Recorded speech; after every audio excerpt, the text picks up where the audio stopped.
मित्रांनो, आज एक वेगळ्या व्यक्तीची मी मुलाखत घेते, जो खरं म्हणजे गेली जवळजवळ 25-30 वर्ष माझा मित्र आहे आणि सामाजिक चळवळीमधला एक नेता कार्यकर्ता आहे आणि जिथे कुठे समस्या असेल तिथे संघर्ष करण्यासाठी, झगडण्यासाठी, लढण्यासाठी असा सदैव सिद्ध असा तो आमचा एक लढाऊ बाळ्याचा मित्र आहे. आज वेगळ्या भूमिकेमध्ये मी आमच्या मित्राला बोलवलंय. मुख्य म्हणजे महाराष्ट्रामध्ये जेवढे प्रमुख न्यूज चॅनल्स आहेत, इव्हन हिंदी इंग्लिशमध्ये पण मला वाटतं, त्याच्यामध्ये त्यांनी केव्हा ना केव्हा एक काम केलंय. तिथे प्रत्येक ठिकाणी स्वतःचा परिणामकारक असा ठसा उमटवलाय. एक स्वतंत्र वेबसाईट, वेब चॅनल सगळ्यामध्ये त्यांनी आपला पराक्रम गाजवलेला आहे असं मी म्हणेन. आणि आज मी बोलवलंय ते थोडंसं वेगळ्या भूमिकेत त्याला बोलवलंय, कारण मुख्यमंत्री एकनाथ शिंदे जे माझेही मित्र आहेत, त्यांच्या मित्र परिवारामध्ये काही निकटवर्तीयांमध्ये काही लोकांना त्यांनी विशिष्ट कामासाठी निवडलाय. तर त्याच्यामध्ये माझे मित्र किरण सोनावणे हे देखील आहेत. त्यांचा अनुभव मोठा दांडगा आहे या क्षेत्रातला आणि आज ते प्रवक्ते अधिकृत शिंदे शिवसेना म्हणून लोकांसमोर वेगवेगळ्या माध्यमातून नेहमीच येत असतात. वेगवेगळ्या चॅनलवर तुम्ही पाहिलं असेल. किंबहुना संजय माझा मित्र आहे, त्यामुळे मला पटकन मोह होतोय की शिंदे शिवसेनेचा हा आमचा किरण म्हणजे संजय राऊत आहे. त्याला ती उपमा आवडणार नाही, कारण त्याला संजय राऊत आवडत नाही, त्याची शैली आवडत नाही, त्याचं हे आवडत नाही, याची स्वतःची अशी वेगळी शैली आहे. पण तो जसा एक परिणामकारक आणि युक्तिवाद प्रवीण आणि ज्याला म्हणू आपण त्याच्या नॅरेटिव्हचा इम्पॅक्ट समाजात दिसतो, तसं याची नॅरेटिव्ह आतापर्यंत खूप स्टोरीज गाजल्या. खरं म्हणजे त्याच्यावर व्हिडिओ करायला पाहिजे, पण आता इलेक्शनचा हंगाम असल्यामुळे मी त्याला काही प्रश्न विचारून करतो. तो बोलतच असतो, पण आज माझ्या या माध्यमावर तो येतोय, त्याच्याबद्दल त्याचे मनापासून आभार, धन्यवाद. आणि मित्रांनो, मी आता माझ्या प्रश्नांना सुरुवात करतो. मी कुठले प्रश्न विचारणार? मी तुमच्याच मनातले प्रश्न विचारणार. तर पहिला प्रश्न किरण असा आहे की आता महायुतीमध्ये 3 घटक पक्ष आहेत. हो. तर या 3 घटक पक्षाचं एक काल्पनिक जागा वाटप मीडियावाले देत असतात काहीतरी. तर तुझ्याकडे अशी काही निश्चित माहिती आहे का की इतक्या जागांचं असं काही झालंय, किंवा जे काही जागा वाटपत होईल त्याच्यामध्ये आता तू शिंदे गटाचा प्रवक्ता आहेस, तर त्यामुळे साधारणतः शिंदे गटाचा मान सन्मान आणि एक अधिष्ठान कशा प्रकारे राहिलं जाईल ते दोन्ही सांग मला. तू कितपत जागा कोणत्या मिळतील, कोणत्या नाही सांगितलं तरी निदान किती मिळतील साधारणतः अंदाज, आणि कशा प्रकारे त्यांचा सन्मान राखला जाईल? विशेष म्हणजे तुम्ही जर पाहत असाल की 2 वर्षापूर्वी जो एक प्रकारचा क्रांती महाराष्ट्राच्या राजकारणामध्ये घडली. मी त्यांना धर्मवीरांचे क्रांतीवीर असंच म्हणतो. नाही, तेच कारण असं आहे की गद्दारी कशाला म्हणतात की बाबा एखादा माणूस गेला, 2 माणूस गेला, 4 माणूस गेला, 40 आमदार जात आहेत आणि त्याच्यासोबत 12 खासदार जात आहेत. हो. त्यामुळे ती एक प्रकारची म्हणजे पुढच्या अनेक वर्ष या संदर्भातले आत्ता लोकांना ते कळत नाहीये, पण पुढे अनेक वर्ष या संदर्भामध्ये इतिहासात नोंद आणि याची चर्चा करत राहतात. अनिलची वास्तविकता माझं खूप भाग्य आहे की अनिल थत्ते हे या संदर्भात माझ्याशी संवाद साधतायत. अनिल थत्तेंच्या बद्दलचं माझं प्रेम एक वेगळ्या प्रकारचं आहे, पण तो आता विषय नाहीये. ते एका वेगळ्या भूमिकेत आहेत, मी एका वेगळ्या भूमिकेत आहेत. मी प्रश्न करताय. आणि त्यामुळे तुम्हाला मी सांगतो की जी काही म्हणजे ही महायुती आहे यांच्यामध्ये चांगल्या प्रकारचं अंडरस्टँडिंग आहे. आम्ही आता प्रत्येक पक्षाला असं अपेक्षा असते की आम्हाला जास्त जागा, म्हणून प्रत्येक पक्ष वाढून मागत असतो. म्हणजे भारतीय जनता पक्ष असतील किंवा आमची शिवसेना असेल किंवा अजितदादांचा राष्ट्रवादी असेल, आम्ही युतीकडे, महायुतीच्या इकडे 100 जागा मागितलेल्या आहेत. आणि जवळपास त्या संदर्भातलं जसं सांगतायत की बाबा जवळपास 245 जागांपर्यंतची जी वाटप आहे ते जवळपास झालेलं आहे. म्हणजे त्याच्यामध्ये ऍग्री झालेले सगळे. उरलेल्या ज्या जागा आहेत त्याच्या संदर्भात आता कसं आहे की 5 वर्षानं निवडणूक येते आणि त्या काळामध्ये अनेक बदल झाले असतात. प्रत्येकाला असं वाटतं की आपण आमदार हो आणि पुढे 5 वर्ष काहीच नाही. आणि प्रत्येक पक्षाला असं वाटतं की थोडक्याने आमचं गेलं, मग हा पण आमच्याकडे मतदारसंघ, हे अंतर्गत राजकारण. पण तशी काही म्हणजे असणार नाही. आणि चांगल्या पद्धतीनं, आणि तुम्हाला माहिती आहे की आता महाराष्ट्रामध्ये महाराष्ट्राचा नेता म्हणून जर तुम्ही कोणी बोलत असाल तर ते माननीय मुख्यमंत्री एकनाथ शिंदे यांचा चेहरा, यांचं काम आणि यांचं व्यक्तिमत्व म्हणून समोर आले. बरं, खरंच आहे. नाही, आता महायुतीमध्ये आता तू एकनाथ शिंदे यांचा चेहरा असं म्हटलंस, त्यामुळे मला एक जरा बिनधास्त प्रश्न असा विचारायचा आहे की मागे फडणवीस पण असं म्हणाले होते की एकनाथ शिंदे यांचा चेहराच आणि नेतृत्वाखाली आम्ही निवडणुका लढवू, आणि म्हणजे त्याचा अर्थ हाही होता की पुढले मुख्यमंत्री ते असतील. पण मग आता ते ज्या पद्धतीने ते प्रचार करतायत किंवा ज्या पद्धतीने जाहिरातींचा मारा करतायत आणि त्याच्यामध्ये देवाभाऊंची होर्डिंग लागतायत, देवाभाऊंचे पहिल्या शेवटच्या पानावर मठासारख्या पेपरमध्ये फोटो येत आहेत, हे येत आहेत, हे एक प्रकारे एकनाथ शिंदे यांना हा मुख्यमंत्री पदाच्या स्पर्धेत मागे टाकण्याचा प्रयत्न आहे. नाही, असं नाहीये. याचं कारण तुम्हाला सांगतो की त्या ज्या जाहिराती येत आहेत त्या पक्षाच्या जाहिराती आहेत. पण यांना विचारल्याशिवाय नाही, महायुतीच्या जाहिराती नाहीये. आणि पक्षातले जे कार्यकर्ते जाहिराती देतात ते आपल्या पक्षापुरता, आता आम्ही जाहिराती देऊ त्यावेळेस आम्ही आमच्या पद्धतीनं एकनाथ शिंदेना प्रोजेक्ट करून प्राईम ठेवून आम्ही तसे आहेत. तसे त्यांच्या पक्षातली लोक प्रत्येक जण आपल्या आपल्या पद्धतीनं आपल्या पक्षाचा चेहरा पुढे नेत असतात. त्यात काही वाईट नाही. आणि म्हणजे देवेंद्र फडणवीस सुद्धा हे मोठे नेतेच आहे, त्यांची स्ट्रॅटेजिकली आणि ज्या पद्धतीचं जे हे करतात, त्यामुळे तो प्रश्न नाही आणि त्याच्यात काही अडचण नाहीये. नाही, मला काय वाटतं माहितीये की मागे एक 6-4 महिन्यापूर्वी एकनाथ शिंदे यांची एक जाहिरात सगळ्या पेपरला पहिल्या पानावर आली होती आणि लोकांना माहिती नाही की ती जाहिरात कोणाच्या कल्पनेतून निघाली होती. ती श्रीकांत शिंदे यांच्या कल्पनेतून निघाली होती, मला माहिती आहे. आणि ती जाहिरात आल्यानंतर एवढं मोठं आकांडतांडव नाव घेतलं तर फडणवीसांनी आणि त्यांच्या लोकांनी केलं की दुसऱ्या दिवशी दुसरी जाहिरात फडणवीसांना इन्क्लूड करून आणि हे बॉम्ब अकेले शिंदे नाही इतरांचं पण आहे असं करून करावी लागली. जर तुम्ही त्या जाहिरातीला त्याच्यात काही असं निर्विष्य जाहिरात होती, ती एक पॉझिटिव्ह प्रोजेक्शन होतं. बरोबर, तू जे म्हणतो पक्षाचं, ते पक्षाचंच प्रोजेक्शन होतं आणि ते त्याच्या पक्षाच्या लोकांनी केलं होतं, त्याच्यावर नावं तीच होती. यांनी पक्षाचं म्हणून ते देवाभाऊ म्हणून 2 पानं जाहिरात केली तर त्याच्याबद्दल आपण नाही बोलायचं. आणि एकनाथ शिंदेने केली तर दुसऱ्या दिवशी खुलाशाची जाहिरात तुम्ही पहिल्या पानावर छापायला लावली तर हा काय प्रकार आहे? मग हे ओव्हरटेक करण्याची स्पर्धा नाही का मला वाटत? आणि तुझ्याशी मी हे प्रश्न विचारू शकतो. एकनाथ माझा मित्र असले तरी देखील त्याला कसं विचारणार मी?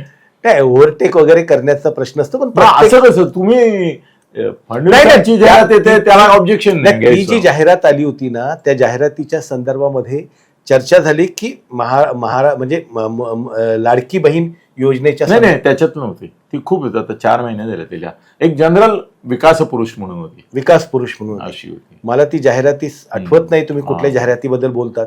पण आता तुम्ही जर पाहत असाल आताच्या काळामध्ये की म्हणजे आपले अजितदादा असतील ते त्यांच्या पद्धतीनं त्यांच्या पक्षाचे लोकांनी ते त्यांच्या जाहिराती करतात, भारतीय जनता पक्ष त्यांच्या पद्धतीने करतात आणि आम्ही शिवसेना म्हणून आम्ही आमच्या पद्धतीने. पण तिघांमध्ये जे काही कॉर्डिनेशन्स आणि एकात्मध्ये एक प्रकारचं एकजूट आहे ती अतिशय चांगली आहे. त्याच्यामध्ये कुठल्याही प्रकारची अडचण नाही. नाही, तू बोलतो त्याचाही विचार करायला पाहिजे कारण ती एक दुसरी बाजू आहे. पण आता साधी गोष्ट आहे की एकनाथ आपल्या श्रीकांत शिंदे ज्यावेळेला लोकसभेला उभे राहिले, तुझा मतदारसंघच येतो. हो, तू उल्हासनगरचाच आहेस, त्यामुळे ते सगळं तुझ्या डोळ्यासमोर आहे. त्यावेळेला काही भारतीय जनता पक्षाच्या लोकांनी मिटिंग काय घेतल्या, विरोध काय केला, काय प्रकार आहे? आताही चालू आहे. शिंदे गटाचा उमेदवार येतोय असं दिसल्यावर त्याला विरोध करणारे भाजप आहे. कोकणात तर रान पेटलंय, इथे रान पेटलंय ते राण्यांच्या विरोधातून पेटलंय. पण अनेक ठिकाणी तुम्ही नेत्यांवर सोपवा ना बाबा, नेते देतील तो निर्णय मान्य करा, मग बंडखोरी करू, अपक्ष लढू, आम्ही याचं काम नाही करणार. हा काय प्रकार चाललाय? How you look at it? नाही, त्याचं कसं आहे की तुम्हाला जसं मी पहिल्यांदा सांगितलं अनिलजी की 5 वर्षाने निवडणुका येतात आणि काही 2 टर्म, काही 3 टर्म, काही 4 टर्म अशा असतात. तर त्यावेळेस काय होतं की लोकांचं आपल्याला एक पॉलिटिकली ज्या गोष्टी असतात त्याच्या हिशोबाने आपल्या पक्षाचा दबावगट निर्माण करणं, आपलं महत्व निर्माण करणं हे राजकारणातल्या खेळी असतात. आणि त्यामुळे मग कार्यकर्ते जे असतात किंवा आपल्याला महत्व मिळावं म्हणून नाही आम्हाला यात बंडखोरी करू किंवा आम्ही तिकीट मागू आणि अनेक मतदारसंघामध्ये अशा पद्धतीच्या तुम्ही याचं वर्णन हे जे आता काही लोक आता उदाहरणार्थ गणेश नाही हा सकाळी शरद पवारांना भेटतात, संध्याकाळी फडणवीसांना भेटतात, हा. मला 3 जागा हव्यात, हा. संजीव नाईक पण हवा, हा. तो संदीप पण हवा, मी हा. पण हवा, हा. म्हणजे जे काय ते सगळं माझ्याच घरात मी ओरपणार. हा हा, मग रात्री फडणवीसांना जाऊन म्हणतात मला 3 नाही, ठीक आहे 2 द्या, आणि 3 मागतानाच त्यांना 2 मिळतील अशी अपेक्षा होती. हा. म्हणजे मंदा म्हात्रे जी आधीपासून त्यांच्याकडे गेली भाजपत, हो. तिला बाजूला काढा आणि मला बेलापूर द्या आणि याला ऐरोली द्या. अशी जी बार्गेन आणि ब्लॅकमेल्स करतात जे अपक्ष किंवा मोठे नेते. मोठे आता तो हर्ष वर्धन पाटील ना तुमचा, हो तो काय म्हणत होता, मी याला छान झोप येते आता भाजपत आल्यामुळे, ईडीसीडी काय येत नाही डोळ्यावर रात्री, मग आता का गेला तर तिकडे, बरोबर. झाली का झोप पुरी त्याची? काय कसं करणार समर्थन याचं त्यांच्या जाण्याचं? नाही हे काय निर्लज्ज आहेत. नाही पण तुम्ही त्यांना काही नाही, काढा ना फायलींवरची धूळ, बरोबर. लावा ना बांबू.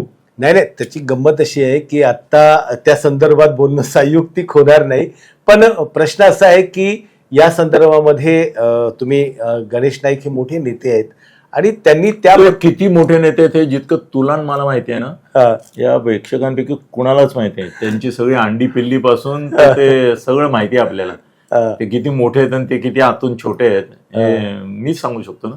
बरोबर आहे. आता तुम्हाला तो अधिकार आहे आणि तुमच्याकडे ते सगळ्या पद्धतीची माहिती आहे, त्यामुळे तुम्ही बोलू शकता. पण गणेश नाईक हे खरोखरच म्हणजे एका समाजातून आलेले, आगरी त्या समाजात समाजातले 50 लोक नेते येतात. नाही आगरी समाज त्या काळी तो एकटा होता. त्या काळामध्ये उभं राहणारा आणि एक मोठं तो कुठे उभं राहणार? आधी शिवसेनेत, हा म्हणजे त्या मग पद्धतीने राष्ट्रवादीत, हा मग सत्ता बदलली भाजपत, मग भाजपत मंत्रीपद नाही मिळालं म्हणून परत राष्ट्रवादीत. हा, हे काय विचारायला लागेल. एकदा गणेश नाईकांची मुलाखत घ्या तुम्ही, म्हणजे ते व्यवस्थित त्याबद्दल सांगू शकतील. तुम्हाला मुलाखतच नाही देणार, त्यामुळे मी प्रश्न विचारेन असं. कारण की ते याच्यावरती जास्त सांगू शकतात किंवा यावेळेस मी तर मला तर असं वाटतं हे 4 प्रश्न तुम्ही 4 पक्षांमध्ये फिरता हा तेव्हा तुम्ही राजकारणाचा वेश्या बाजार, रंडी बाजार करता, असं माझं मत आहे. तुझं काय मत आहे? नाही आता कसं आहे की आता ज्याचा त्याचा वैयक्तिक प्रश्न काय आहे. रंडी बाजार करायचा का नाही? अरे मतदारांचा प्रश्न आहे. हा मग मतदारांनी असं रंडीगिरी करणाऱ्यांना मतं द्यायची का? तो कोणत्याही पक्षात, मी तो म्हणतो भाजपत राहिला ना तरी त्याला धडा शिकवायला नको का? आणि एक गणेश नाईक नाही, जेवढे गणेश नाईक महाराष्ट्रात आहेत जे ब्लॅकमेल करतायत, बार्गेन करतायत, अरे या पक्ष नेतृत्वाची इज्जत घालवता ना तुम्ही. तुम्ही तुमच्याच पक्षातल्या लोकांना नडताय. आता या सगळ्या काळामध्ये एकनाथ शिंदेना नडणारे कोण? आता तू त्यांचा प्रवक्ता आहेस ना, मी विचारतो कोण कोण नडलं? जितेंद्र नडला समजू शकतो, तो विरोधात आहे. अरे गणेश नाईक नडतो म्हणजे काय? बरोबर, तो त्याची बदनामी करतो महाराष्ट्रामध्ये. तो तिथे नव्या मुंबईमध्ये सगळ्यात मोठं बंड एकनाथ शिंदेवर तो कोणी केलं? गणेशने केलं. मग तुम्ही कसले भाजपवाले? नाही मग त्याच्या विरुद्ध खरं म्हणजे ना, मी तुझ्यात ते पोटेन्शियल आहे, तू ते वापरत नाही असा माझा आरोप आहे. तू एकनाथ शिंदे आणि इतरांवर नाही आरोप करतो, तुझ्यावर करतो की तू त्या संजयचं थोबाड बंद करू शकतोस. इतके मुद्दे तुझ्याकडे आहेत. मी तुला आज नाही ओळखत आहे, बरोबर, 25-30 वर्ष झाली. इतके मुद्दे तुझ्याकडे मांडण्याची कला आहे, बिनधास्त बोलू शकतोस. आतापर्यंत सामाजिक चळवळींच्या संदर्भात तू जे बोललाय त्याच्याबद्दल किमान 10 वेळा मार खायला पाहिजेस तू. बरोबर आहे, मी खाल्लाय, तू पण खायला पाहिजे. इतका तू प्रक्षुब्ध बोलतोस. सामाजिक विषयावर जेव्हा तू बोलतो त्यावेळेला तुझ्यासारखा कोणी माणूस नाही. तो राजकीय का नाही बोलत तू? राजकीयही बोलतो. काय माहितीये का की या संदर्भामध्ये सुरुवातीला आता महायुतीमध्ये असल्यामुळे काही गोष्टी ज्या आहेत त्या बोलण्यासाठी हे मग महायुतीचे लोक, अरे तो अवधूत वाघ प्रवक्ता आहे की नाही? हो. तू काय आहेस? मी पण प्रवक्ता आहेस ना. मग अवधूत वाघ ओपनली म्हणतो सगळं शिंदेना देणार का तुम्ही? मुख्यमंत्रीपद दिलं, त्याच्यावरती आमच्या शहाजी बापूंनी स्पष्टपणे सांगितलं की आम्ही आलो म्हणजे आम्ही बंड केलं म्हणून तुम्ही सत्तेत आलात. आम्ही जर बंड केलं नसतं तर तुम्हाला सत्ता आली नसती तुमची, तुम्हाला कोणी विचारलं नसतं. हा स्पष्ट होता ना. हो ना.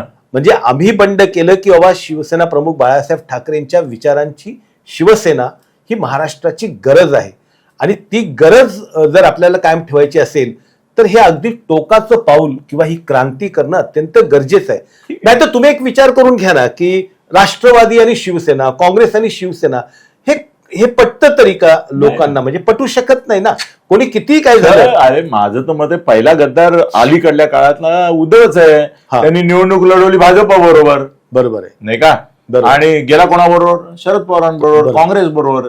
ही मोठी गद्दारी आहे, पण ते होलसेल गद्दारी आहे. नाही, आपल्या देशामध्ये काय असतं आणि एक गेला तर तो 40 गेले तर गद्दार, हा आणि 10 राहिले तर ते गद्दार नाही. आलेले 40 जातात तेव्हा विचार करणं राजा. बरोबर आहे. पण हे तू बोलायला पाहिजे सगळं. नाही, ते बोलतो ना आपण, मी प्रत्येक वेळी बोललेलो आहे की, आणि आता परत एकदा त्याचं बोलतो की की हा जो म्हणजे जसं माननीय मुख्यमंत्री एकनाथजी शिंदे म्हणाले की आमचं हे गदर आहे, म्हणजे हा आमचा उठाव आहे. होय. आणि उठाव तो शिवसेना प्रमुख बाळासाहेब ठाकरेंच्या विचारांच्या साठी केलेला आहे.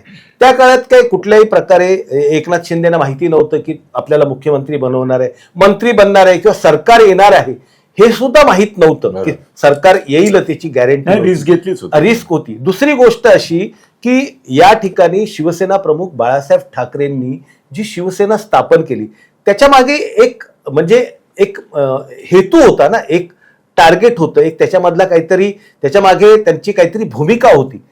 ती भूमिका वगळून जर शिवसेना चालत असेल तर आम्ही बंड करणार, तर ते कोणी पण बंद करेल ना. लोकांनी ते ऍक्सेप्ट केलं ना. आणि ज्या ठिकाणी आता आपल्या भारतीय नागरिक जे असतात, पब्लिक जे असतात, ते खूप भावनाप्रधान असतात हो. की बाबा नाही तो मुलगा आहे, अमकाय टमकाय. पण इतिहास जर आपण जर पाहिलं तर शेक्सपियरचा मुलगा काय शेक्सपियर होत नाही, स्पष्ट आहे. किंवा असं कितीतरी तुम्हाला उदाहरणं देऊ शकतो की वंशाचे दिवे होण्याची, दिवटे होण्याची दिवटे होताचे नाही, म्हणजे हिरापोटी गारगोटी असं जे म्हणतात, तर तशा पद्धतीने हिरापोटी गारपोटी. हा ते जे बरं, आमचं काय म्हणणं आहे की तुम्ही ज्यावेळेस बायोलॉजिकल वारसा सांगता तर फिलॉसॉफिकल वारसा महत्वाचा आहे का बायोलॉजिकल ना? मग बायोलॉजिकल वारसा तुम्ही तुमच्याकडे ठेवा, आम्ही तो कोणीच मागत नाही. पण ज्या शिवसेनेसाठी सर्वसामान्य शिवसैनिकांनी आपल्या रक्ताचं पाणी केलं, केसेस घेतल्या, तुरुंगात गेले, मार खाल्ला पोलिसांचा, अनेक प्रकारे म्हणजे आयुष्य उद्ध्वस्त झालेले शिवसैनिक आपल्याकडे पाहिले.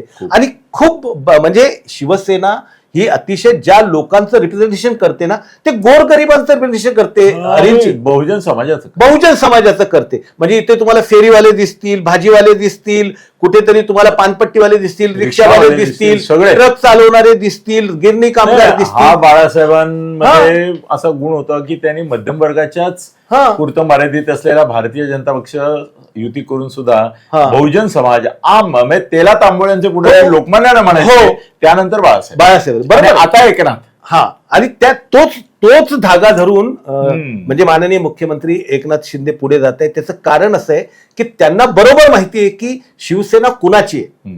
नाही, आणि कसं आहे ना की एक मला त्यांचं कौतुक असं वाटतं, एक सलगी देणं, जवळीक देणं, सामान्य माणसाशी मनाने एकरूप होणं, पोझिशन म्हणून नाही, मुखवटा नाही त्यांचा, मुखवटा नाही, तो त्यांचा चेहराच आहे जो सामान्य माणसाला आवडतो. सामान्यांमधला तो असामान्य माणूस आहे, पण परत तो सामान्य माणसाशी एकरूप आहे. बरोबर. हे त्यामुळे फार मोठं वैशिष्ट्य. आणि त्यामुळे नाही का, लोक जिथे मुख्यमंत्री जातील तिथे अतिशय लोक आवडीला आणि पुढे पुढे त्यामुळे त्यांनी स्पष्टपणे सांगितलंय की मी कॉमन मॅन आहे.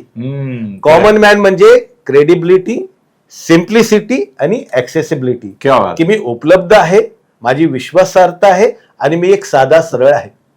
हे खरं आहे. याच्यावर म्हणजे मी तर एकदम सहमत आहे. आणि तू हे सार सांगितलं फार. आता मला ना एक वेगळाच प्रश्न तुला विचारायचा. आज तू माझ्या तावडीत सापडलाय. तू सगळ्या जगाच्या मुलाखती घेत फिरतोस. आज अनिल थत्ते तुझी मुलाखत घेतोय ना, तर अनिल थत्ते स्टाईल प्रश्न विचारतो की अजितदादांनी शरद पवारांचा फोटो लावणं बंद केलं, राज ठाकरेंनी बाळासाहेबांचा फोटो लावणं बंद केलं. हा उद्धव येता जाता म्हणतो सो की आमच्या बापाचा फोटो वापरता, बाळासाहेबांचा फोटो वापरता, तो वापरणं बंद करा, तुमच्या बापाचा लावा वगैरे असं बोलतो. त्याचा गाळवपणा आहे त्याचा. पण ठीक आहे, माझं म्हणणं की आपल्याकडे दिघे साहेब आहेत ना, मग आपण बाळासाहेबांचा फोटो बंद केला तर नाही. मी एकनाथ शिंदेचं नाही विचारत आहे, मी तुला काय, मला असं वाटतं की कसं आहे माहितीये का, की म्हणजे Anand Dighe was the soldier, तो एक सैनिक होता, सेनापती नव्हता. मेन गोष्ट अशी की जिथून विचार निर्माण झाले, प्रबोधनकार ठाकरे आणि शिवसेना प्रमुखांचा एक विचार जो महत्वाचा आहे.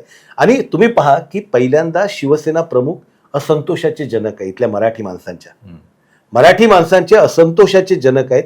आणि तिथून पुढे जाऊन त्यांनी देशासाठी हिंदुत्वाचा विचार. हिंदूंच्या हिताचे म्हणजे हिंदूंचे असंतोषाचे आक्रमक जनक म्हणजे कोणाला म्हणता येईल आणि त्यामुळे त्यांना ती पदवी मिळाली. हो, हिंदू हृदय सम्राट.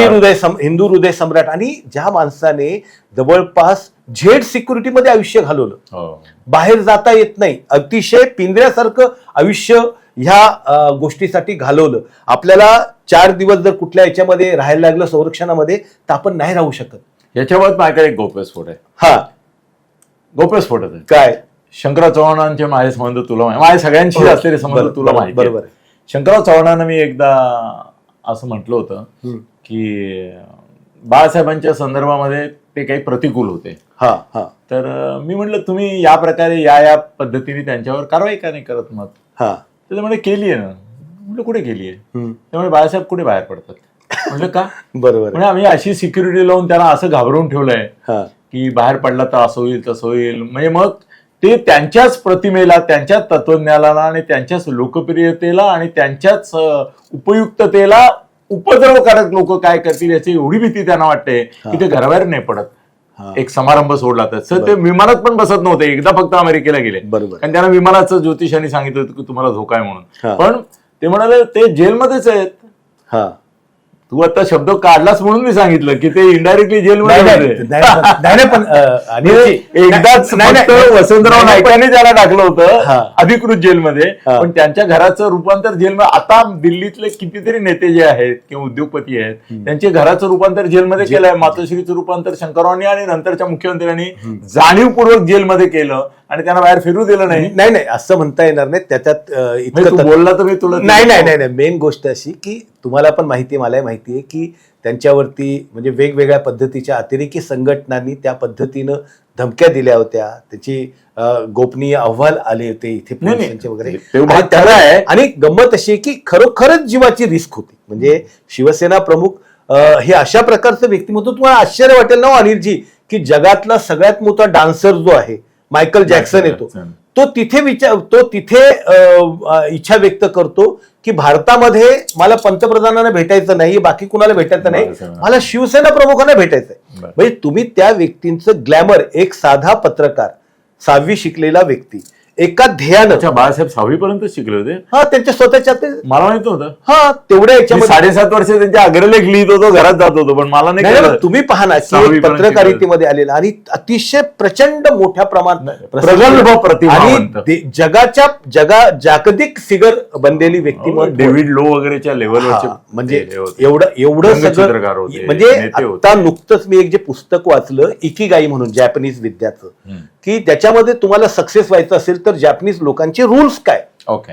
तर त्या इकिगाईंनी सांगितलं की तुम्हाला तुमच्या जीवनाचं ध्येय सापडलं पाहिजे आणि ते ध्येय सापडलं की त्याच्यावरती तुम्ही तुमचा प्राण ओतला पाहिजे. आणि सगळ्या पद्धतीनं शिवसेना प्रमुखांनी नेमकं तेच केलं. शिवसेना प्रमुखांनी अतिशय हलाखीचे गरिबीचे दिवस पाहिलेले होते. त्यांनी सगळ्या पद्धतीनं काम पाहिलेलं होतं. म्हणजे अगदी म्हणजे चित्रपटाचे पोस्टर रंगवण्यापासून तुम्हाला सांगतो शिवसेनेत प्रवेश करण्याच्या पूर्वी शिवसेनेवरती प्रकाशित झालेली सगळी 34 पुस्तकं मी वाचलेली आहे. कुठलीही गोष्ट निर्णय घेत असताना त्याचा अभ्यास असल्याशिवाय आपण करत नाही. त्यामुळे म्हणजे अनेकांना धक्का बसला की अरे पुरोगामी चळवळीतला हा नेता नुसता प्रवक्ता नाही आणि एकदम हिंदुत्वाधिष्ठित अशा एकनाथ शिंदेकडे कसा काय गेला. हो, हा खरं म्हणजे प्रश्न अत्यंत महत्वाचा आहे. सांग ना उत्तर. खूप लोक म्हणजे मी ज्यावेळेस प्रवेश केला त्यानंतर 2-3 प्रकार बहिष्कार पण टाकलाय माहितीये का काही लोकांनी टाकलाय काही लोकांनी. तर द्वेषबंधू काही आले, काही प्रेमबंधूंचा प्रेमभंग झाला आणि काही जी लोक होती ती जी मला ओळखतात ती माझ्या कायम सोबत राहिली.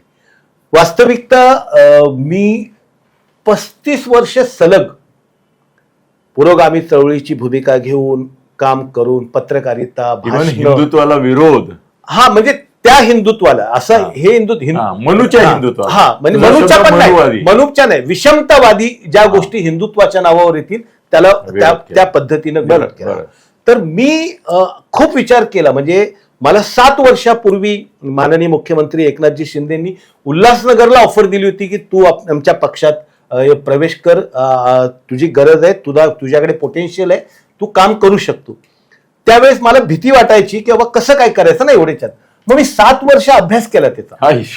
7 वर्ष अभ्यास मला केला. वाटतं एवढा प्रदीर्घ अभ्यास करून शिवसेनेत गेला. हा. मग मी प्रवेश केल्याच्या नंतर खूप ट्रोलिंग वगैरे झालं.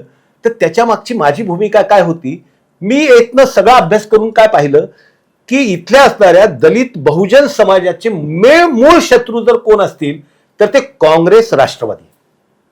आता तुम्ही मला विचाराल की हे कसं काय, तुम्ही पहा की काँग्रेस राष्ट्रवादी शत्रू कसे आहेत. तुम्ही अतिशय बारकाईनं राजकारणाचा अभ्यास जर केला तर तुम्हाला असं दिसेल की काँग्रेसनी सतत मुस्लिम आणि बहुजन आणि दलित समाजाला ब्रिटिशांची जी नीती होती फोडा आणि राज्य करा, त्यांनी कायमस्वरूपी म्हणजे आता एकतर तुम्हाला आणि आपल्याला माहिती आहे की भारताची फाळणी कशावरती झाली, हिंदू मुस्लिम याच्यावरती झाली. हिंदू मुस्लिम याच्यावरती त्या काळात संपूर्ण अनेक नेत्यांची म्हणजे डॉक्टर बाबासाहेब आंबेडकरांचं तर उघडच सगळ्यांना माहिती आहे की ट्रान्सफर ऑफ पॉप्युलेशन करा. पण पुढच्या राजकारणाची हेतू बघून जाणीवपूर्वक त्या काळातल्या तत्कालीन राजकारण्यांनी इथून ट्रान्सफर ऑफ पॉप्युलेशन केलं नाही. त्याच्यावरती त्यांनी 60 वर्ष राज्य केलं. त्या 60 वर्ष राज्याच्या प्रतिक्रिया त्या 60 वर्ष राज्याची प्रतिक्रिया म्हणून भाजपचं राजकारण उभं राहिलं. बरोबर आहे. 60 वर्षाचं राजकारण. मी विचार केला इथे पहा तुम्ही की दलितांचे किंवा बहुजनांचे जे मुस्लिम धार्जिण्या राजकारणाची प्रतिक्रियेतून संघ आणि हिंदुत्ववादी भूमिकेचं राजकारण उभं राहिलं ना. त्यांनी तो प्रयोग त्या पद्धतीने केला. ते करत असताना तुम्ही एक साधी पहा की महाराष्ट्राचं उदाहरण आपण देशाचं सोडून देऊ. महाराष्ट्रामध्ये बहुजनांचा डॉक्टर बाबासाहेब आंबेडकर, फुले शाहू यांना असणारा पक्ष नाही उभा राहू शकला. नेते प्रामाणिक होते, जनता प्रामाणिक होती, सगळ्या गोष्टी प्रामाणिक होत्या. पण काँग्रेस राष्ट्रवादी आणि काँग्रेस राष्ट्रवादींचे 2 अनौरस पुत्र आहेत, एक समाजवादी आणि कम्युनिस्ट. ज्या वेळेस काँग्रेसच्या काँग्रेस राष्ट्रवादी नगण्य आहे म्हणजे हे त्यांचे पुत्र काँग्रेसचे अनौरस पुत्र आहेत. जेव्हा कम्युनिस्ट आणि समाजवादी जेव्हा काँग्रेस म्हणजे अडचणीत येते तेव्हा हे पुत्र चिडून सगळीकडे जातात आणि हे आंबेडकरवाद्यांना भ्रमात टाकतात. आंबेडकरवादी जी लोक आहेत धार्जिनी त्यांना भ्रमात टाकतात आणि त्यांना भ्रमात टाकून नाही का ते आपल्या बरोबर त्यांना असं वाटतं की हे आपले सगळे हितचिंतक आहेत. ते भ्रमात टाकतात त्यांना आणि भ्रमात टाकून त्यांना म्हणजे मिसगाईड करतात.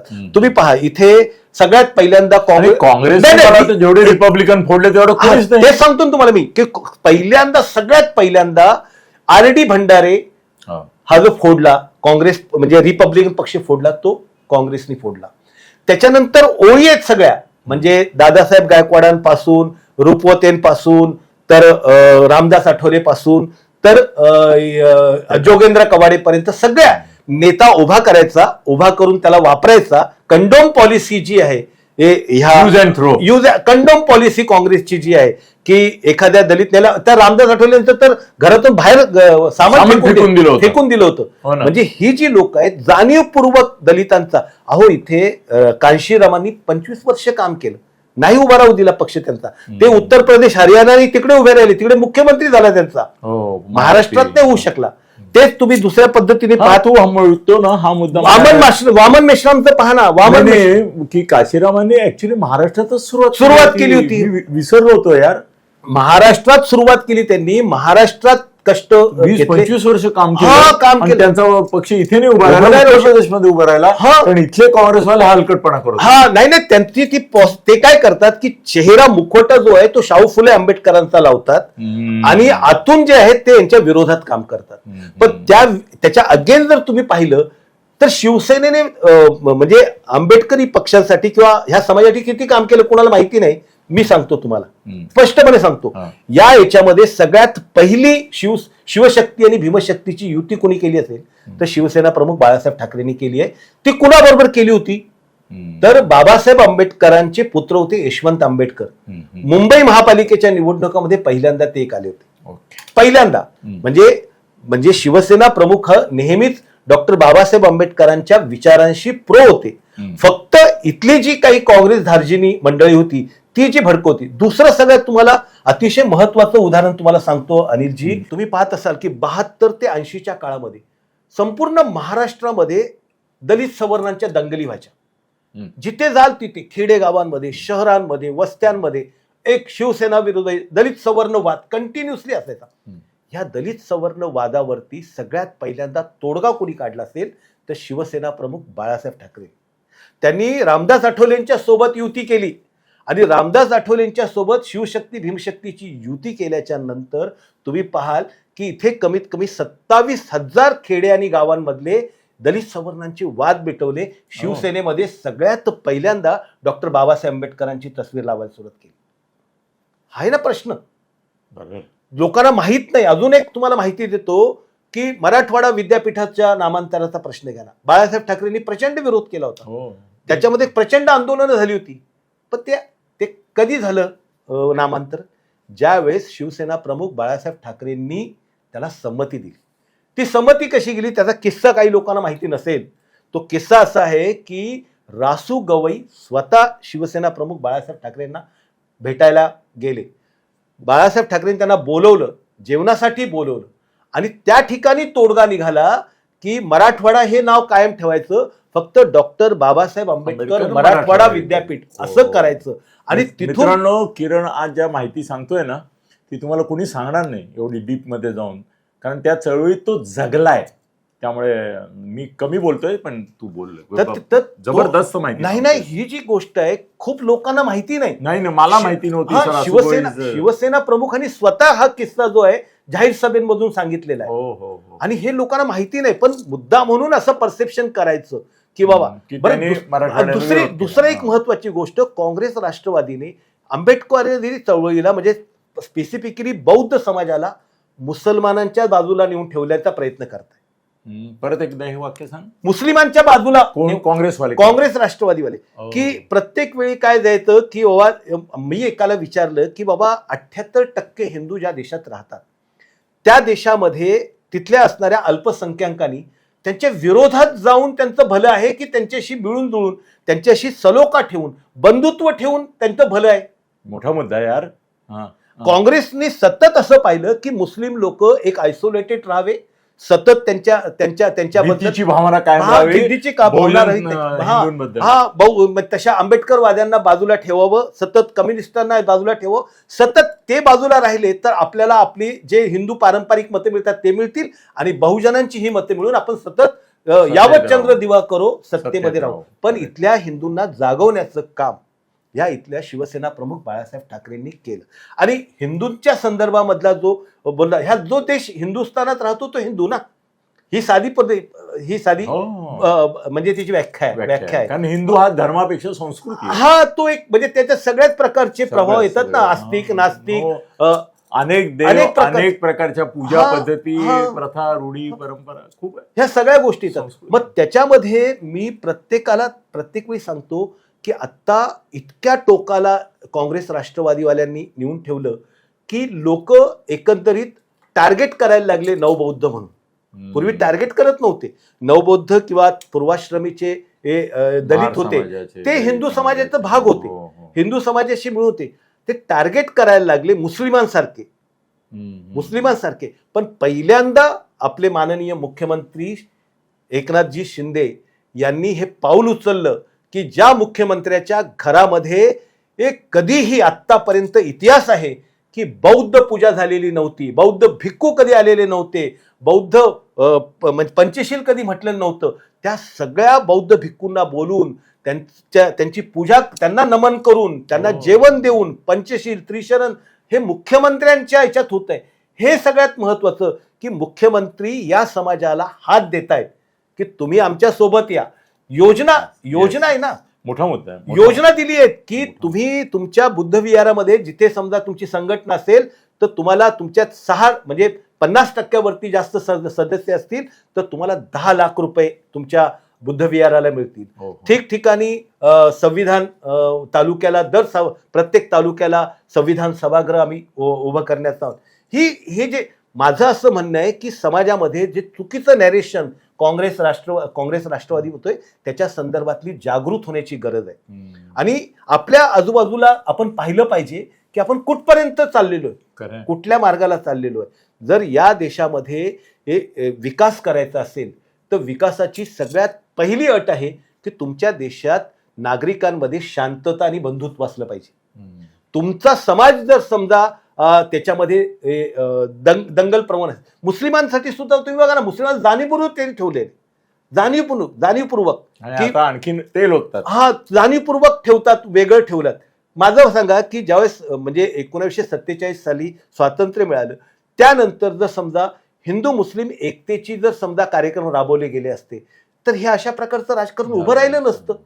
पण जाणीवपूर्वक याला लागूल चालन करायचं त्यांच्या याच्या. मला सांगा की देशामध्ये कुठल्या देशांमध्ये अशा पद्धतीची वागणूक, ज्या पद्धतीनं इथे मुसलमानांना सवलती मिळतात, अमेरिकेत मिळतात? अमेरिकेमध्ये भोंगे लावून तुम्ही मस्जिदीमध्ये बांग करू शकता? नाही करू शकतात. रस्त्यावर तुम्ही नमाज पढू शकतात? नाही पडू शकत. जगात हाच देश, जगात हाच देश आहे. मग एवढ्या म्हणजे माझं आपलं म्हणणं आहे की मुस्लिम समाजानं आपल्या अंतर्मुख म्हणून विचार केला पाहिजे. हित कोण आणि मला द्रोह कोण. म्हणजे 15% मुस्लिमांनी 78% हिंदूंशी लढणं, म्हणजे त्यांनी काँग्रेसने जाणीवपूर्वक हे केलं की मुसलमानांशी लढत ठेवायचं, दलितांशी लढत ठेवायचं, छोट्या छोट्या गटांशी लढत, शीखांशी लढत ठेवायचं, हिंदूंना सतत लढत ठेवायचं. पण आत्ता म्हणजे महाराष्ट्रामध्ये तरी ज्या पद्धतीनं म्हणजे माननीय मुख्यमंत्री एकनाथ शिंदे पाऊल करतात, सगळ्या समाजांना घेऊन, सगळ्याच म्हणजे मुस्लिम समाजाच्यासाठी सुद्धा जो काय निर्णय घेतला की त्यांनी सांगितलं की तुम्ही तुमच्या म्हणजे तुम्हाला वेगळं पाडून तुमच्या नुकसान करताय हे सगळ्या पद्धतीने. आणि आता त्या संदर्भामध्ये लोक समजायला लागलेली आहे, आणि समजली तर मला असं वाटतं. एक तू फार महत्वाचा मुद्दा मांडलास. बरं, एक मला बारीकशी करेक्शन म्हणजे थोडीशी टीप अशी हे करायची होती की मगाशी बोलताना आम्ही तो सहजपणे म्हणाल की पूर्वाश्रमीचे दलित हे जे बौद्ध झाले, तर चुकून मी जातीवाचक शब्द वापरला, काही हरकत, तर तो नकळत वापरला, त्याबद्दल दिलगिरी आहे. काही पण तू एक जो महत्वाचा मुद्दा मांडतोयस तो खरं म्हणजे हॅमर करायला पाहिजे की 78% हिंदूंशी वैर घेऊन 15% मुसलमानांचं काय भलं होऊ शकतं. उलट त्यांच्याशी समझोता केला, सुसंगत ठेवलं तर हिंदूंमधला पण कडवेपणा कमी होईल. आतापर्यंत नाही का कडवेपणा कमी होईल. आतापर्यंत हिंदू मुस्लिम एकच राहत होते ना. हो ना. अरे अनेक गावांमध्ये साधं लोक म्हणायचे ह से हिंदू म से मुसलमान हमसे बने हिंदुस्तान. काय ह से हिंदू म से मुसलमान हमसे बने हिंदुस्तान, असं सरळ सोपं लोक म्हणजे गावगाड्यामध्ये हिंदू मुस्लिम सगळे एकत्रच राहत होते ना. खरंय. त्यांचे उद्योग, त्यांचे धंदे, त्यांच्या ह्या सगळ्या गोष्टी. आणि परवा मी सहज असं म्हणजे तू म्हणतोस त्यामुळे आता तो विचार माझ्या मनात आला की आपले हिंदू संस्कृतीशी निगडीत असे किंवा धर्माशी निगडीत असे अनेक व्यवसाय हे मुस्लिम समाजाच्या परंपरेने, वंश परंपरेने आहेत. बरं दुसरी गोष्ट नाही, बरं दुसरी गोष्ट अशी की तुम्ही हिंदू आहात, तुम्ही मुसलमान आहात, तुमचा धर्म जो आहे तो तुमच्या वागणुकीतून दिसला पाहिजे ना. बरोबर आहे ना. तो जर चांगुलपणा असेल, माझा धर्म जर मला धर्म तुम्हाला वैर शिकवत नाही, अनिती शिकवत नाही, मग तो तुम्ही रस्त्यावर आणता कामा नये, है की नाही. त्याचं भांडवल करून त्याचं राजकारण करता कामा नये. बरोबर.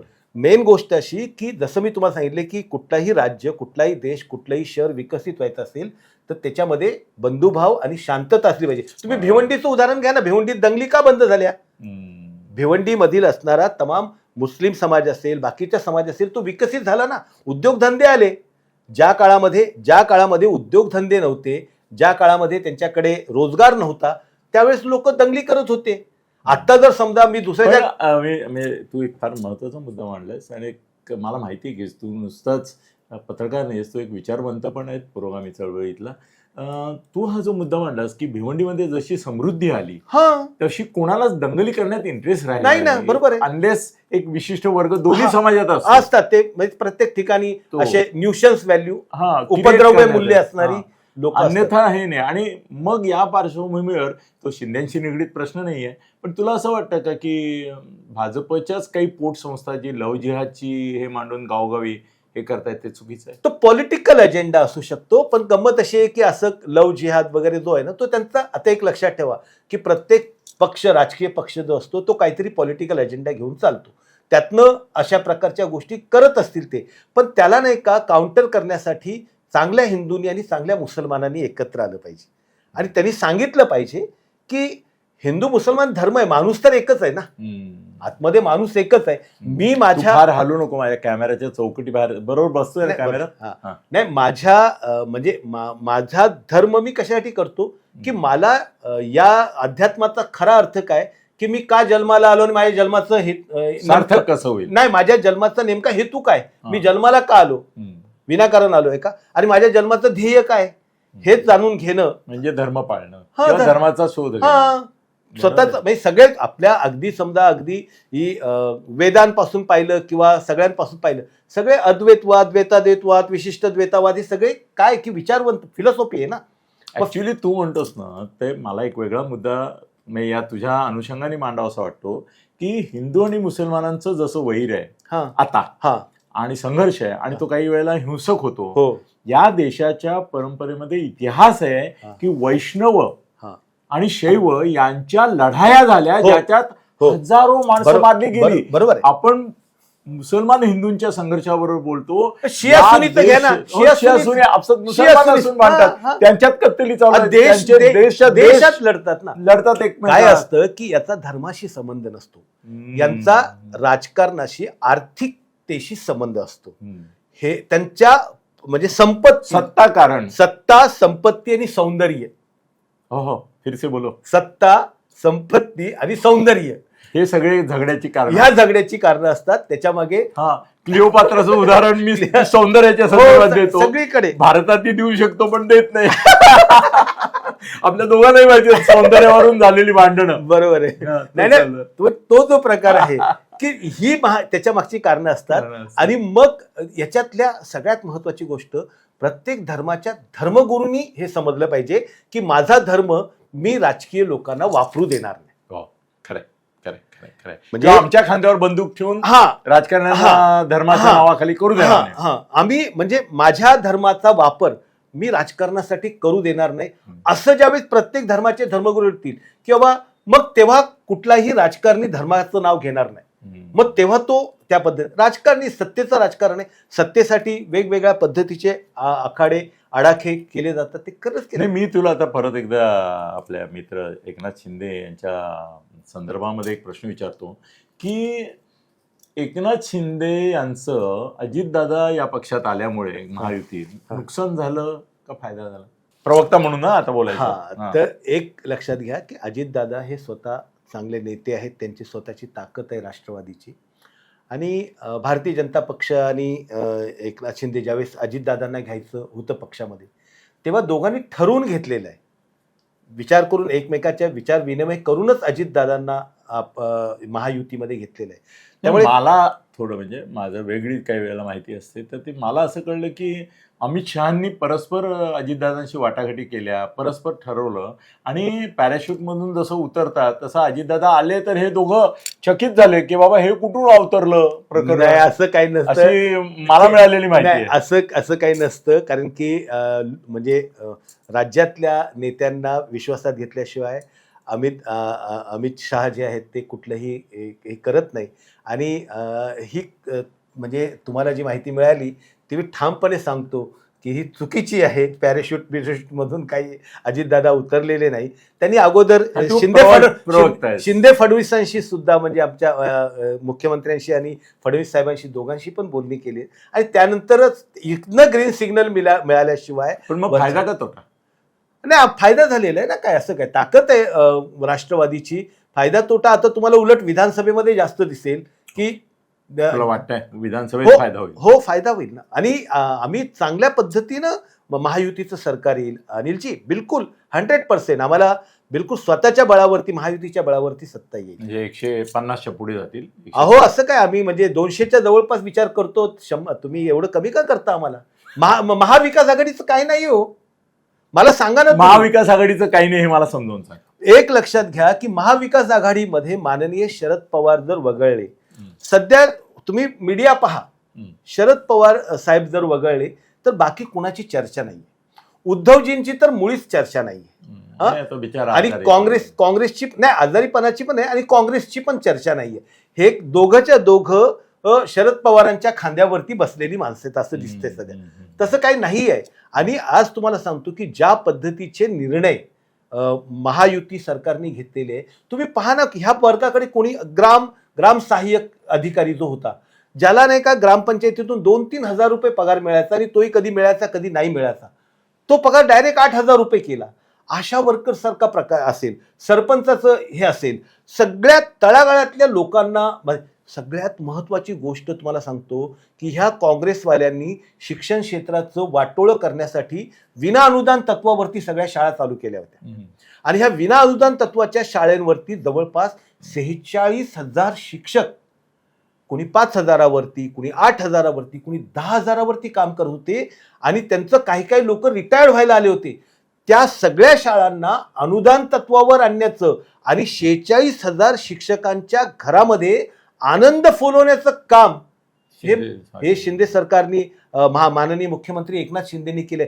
हे कुणाला अजून इतकी छोटी छोटी कामं केलेली आहेत की लोकांना प्रत्येक गोष्टीला, म्हणजे जिथे दुःख दिसेल तिथे फुंकर घालण्याचं काम जे आहे ते माननीय मुख्यमंत्री एकनाथजी शिंदेनी आणि झपाटल्यासारखं काम करताय. तो कसं आहे की एक तर तू मला महाआघाडीच्या संदर्भात 3 असे मुद्दे सांग की ज्याच्यामुळे आगामी निवडणुकीत महाआघाडीचा पराभव होऊ शकतो.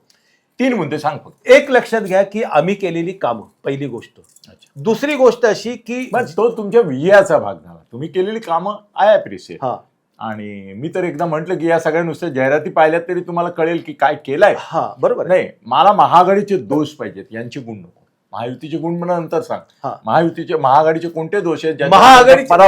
महाआघाडीचे सगळ्यात महत्वाचे दोष म्हणजे की महाआघाडीमध्ये आता बंडखोरी सुरू आहे. तुम्ही पहा की एक पायात पाय घालून ते इतके एकमेकांच्या समोर येणार आहेत की आता नंतरची जी यादी जाहीर करायची आहे ती जाहीर करायला तयार नाहीये. शिवसेनेमध्ये जे उद्धवजी आहेत तर त्यांच्यामध्ये सुद्धा म्हणजे अशा पद्धतीचं नेतृत्व नाहीये, आता लोक नाहीये त्यांच्याकडे की उभं करायला. उसने उमेदवार आणण्याच्या प्रयत्नामध्ये अनेक मतदारसंघ आहेत की जिथे उसने आयात उमेदवार आणण्याच्या याच्यामध्ये तयारीमध्ये ते आहेत की त्यांच्याकडे उमेदवार सापडत नाहीयेत. अशी परिस्थिती आहे. आणि दुसरी गोष्ट अशी की लोकांना आता महाविकास आघाडी आणि महायुती याच्यामधला फरक कळलेला आहे. तुम्हाला कळत असेल की आता पहा की 2,38,00,000 लाडक्या बहिणींच्या खात्यामध्ये थेट पैसे दिलेले आहेत. आणि थेट पैसे दिलेले आहेत आणि या बहिणी आपल्या भावाच्या बाजूनी उभं राहिल्याशिवाय राहणार नाही. आणि जे सगळे शकुनी मामा आहेत किंवा कंस भाऊ आहेत किंवा दुर्योधन आहेत, दुःशासन आहेत, यांचा पराभव केल्याशिवाय राहणार नाहीत. इतकं वातावरण आहे. म्हणजे जिथे मुख्यमंत्री राहतील तिथे राखी बांधायला, ओवाळायला, काय करता नाही, काय काय बहिणी तर रडतायत. कृतज्ञता. एक लक्षात घ्या की एका घरामध्ये आईला पैसे येत आहेत, मुलीला, कामवालीला, तिला, मुलीला, भावजेला, नंदेला, सगळ्यांना आले. मग आता तुम्ही विचार करा, सगळं कुटुंब एका घरामध्ये 5-5, 6-6 हजार रुपये जर येत असतील तर तुम्ही मला सांगा, आतापर्यंत स्वतः काँग्रेसचे नेतेच सांगायचे, राजीव गांधी, की 100 रुपये गेल्याच्या नंतर 15 रुपयापर्यंत तिथपर्यंत लोकांपर्यंत जातात. आज आम्ही आमच्या माध्यमातून याच्यावरती खूप लोक, आणि यांना विरोध करणारे कोण आहेत? आमच्या कोर्टात गेलेत काँग्रेसवाले. हे लाडक्या बहिणींनी लक्षात ठेवलं पाहिजे की काँग्रेसवाले कोर्टात गेलेले आहेत की ही बंद करा म्हणून. अशा पद्धतीने गेलेले आहेत. पण ही काय बंद होणारी नाहीये. मुख्यमंत्री एकनाथ शिंदे साहेबांनी अतिशय शब्द दिलेला आहे की जी योजना सुरू केली ती योजना कायम राहणार. टोलचं, मुंबईतल्या टोलचा झोलच बंद करून टाकला. खरंय. म्हणजे तुम्हाला आता एक म्हणजे याला एका पेपरमध्ये बातमी आलेली आहे, एक इस्टेट एजंट आहे, त्याने सांगितलं की मी जोपर्यंत म्हणजे जोपर्यंत जिवंत आहेत तोपर्यंत मी शिंदे साहेबांनाच मत देत राहील, कारण मी दिवसातून 3-4 वेळा फेऱ्या करायचो तर माझे 250-300 रुपये नुसते टोलमध्ये जायचे. म्हणजे हे पहा, म्हणजे अटल सेतू जो मार्ग आहे पनवेल पर्यंत जाण्याचा 20-25 तो खुला झाला. हे सगळ्या ज्या योजना आहेत. ऍक्च्युली मी असं म्हटलं की लोकांच्या, माझा एक व्हिडिओ आहे की लोकांच्या कृतज्ञता आणि कृतज्ञता मतदारांची याची परीक्षा ही येत्या निवडणुकीत होणार आहे. बरोबर. एवढं सगळं केल्यानंतर तुम्ही मत देण्याशिवाय तुम्हाला गत्यंतर नाही. जर तुमची सद्सद् बुद्धी जागी असेल तर बरोबर तुम्हाला महायुतीलाच मत द्यायला पाहिजे. बरोबर. आणि हे सगळे निगेटिव्ह माइंडेड आहेत रे. आणि त्यांनी महाआघाडीवाले निगेटिव्ह माइंडेड. हे वाईट ते वाईट, ते एखादी कजाक कुठली तरी म्हातारी असते ना जी फक्त शिवीगाळ करत बसते, नाही तर बेवडा असतो की तो सगळ्या गावाला शिव्या देतो, त्याची अवस्था महाआघाडीने. मध्यंतरी राहुल गांधींना प्रश्न विचारला होता की तुम्ही आता उठसूट भारतीय जनता पक्षाच्या पंतप्रधान कार्यालयात असणाऱ्या IAS अधिकाऱ्यांची आकडेवारी सांगतात, हम्म. है की नाही? हम्म. इतके आदिवासी, त्याच्यामध्ये ओबीसी किती आहेत, मराठा किती आहेत, ब्राह्मण किती आहेत, ते सांगा. म्हणजे वादविवाद वाढवतोय जाती तो. हम्म. मग मी त्यांचा आमचा प्रश्न आहेत ना, पंडित जवाहरलाल नेहरू पासून तर मनमोहन सिंगांपर्यंत त्याच ठिकाणी किती ओबीसी होते, किती दलित लोकांना तुम्ही तिथे असणाऱ्या पंतप्रधानांचे कॅबिनेट दर्जाचे तुम्ही सचिव तिथे केलेले आहेत, किती लोकांना तुम्ही त्या संदर्भात सवलत दिल्या. तुम्हाला ज्यावेळेस संकट येतं त्यावेळेस शाहू फुले आंबेडकर वाद आठवतात, ज्यावेळेस तुमच्यावरचं संकट जातं त्यावेळेस तुम्ही तुमच्या पद्धतीनं काम करत असतात, आणि विभाजनाचं काम करत असतात. तुम्ही इतकी वर्ष काश्मीरचा प्रश्न लटकवत ठेवला, तिथल्या लोकांचा इथे असणारे काम केलेलं नाहीये. तुम्ही मान्य करा, लोकांनी तुम्हाला नाकारलेलं आहे. मागच्या वेळेस तुम्ही लोकांच्या दिशाभूल केली. करण्यामध्ये, भ्रम फैलवण्यामध्ये यशस्वी झालात, पण यावेळी काही तुम्हाला तो भ्रम फैलवता येणार नाही. लोक शहाणे आहेत, लोक बघतायत, लोकांना काम दिसतंय, अनुभव येतोय येतोय ना. चांगला हा, महायुतीचा. बरोबर आहे. त्यामुळे तो प्रश्न नाही. मित्रांनो, 51 मिनिटं 20 सेकंद एवढी मुलाखत घेतली. ही माझ्या चॅनलच्या इतिहासातली सगळ्यात मोठी मुलाखत आहे आणि सगळ्यात मौल्यवान आणि ज्याच्यामध्ये विचार, मुद्दे याचं हे दिलेलं आहे. मला असं वाटतं की खरोखरच आज किरण सोनवणे इथे आले आणि त्यांनी माझा मित्र आहे, तो खाली जीवलग आहे, तर त्यामुळे आला आणि त्यांनी आपल्याला खूप काही सांगितलं. याचा गंभीरपणे विचार करा. आणि आज तो मला विचारवंत म्हणून एका वेगळ्या भूमिकेत दिसला. प्रवक्ता वगैरे फार छोटं पद आहे त्याच्यासाठी असं मला वाटतं, पण श्री एकनाथ शिंदे यांनी थोडंसं आपल्याच प्रवक्त्यांना अधिक प्रोजेक्ट करायला पाहिजे असं मी त्यांना सुचवणार आहे आता, की इतकी जर मूल्यवान मंडळी तुमच्याकडे विचार घेऊन आणि हे करून उभी आहेत तर त्यांना जरा स्कोप दिला पाहिजे. तर किरण, मनापासून आभार. आणि ही सुरुवात आहे. मला दर आठवड्याला तुझी एक मुलाखत पाहिजे. अरे कधी पण, बिलकुल नक्की. आणि मित्रांनो, धन्यवाद. धन्यवाद. आणि पेशन्सनी ही सगळी मुलाखत पाहिल्याबद्दल धन्यवाद. आणि तुम्हाला ही मुलाखत आवडली असेल तर तुमच्या मित्रांना फॉरवर्ड करा. अशी मुलाखत तुम्हाला दुसऱ्या वक्त्याची, प्रवक्त्याची, महायुतीच्या संदर्भात मिळणार नाही. धन्यवाद.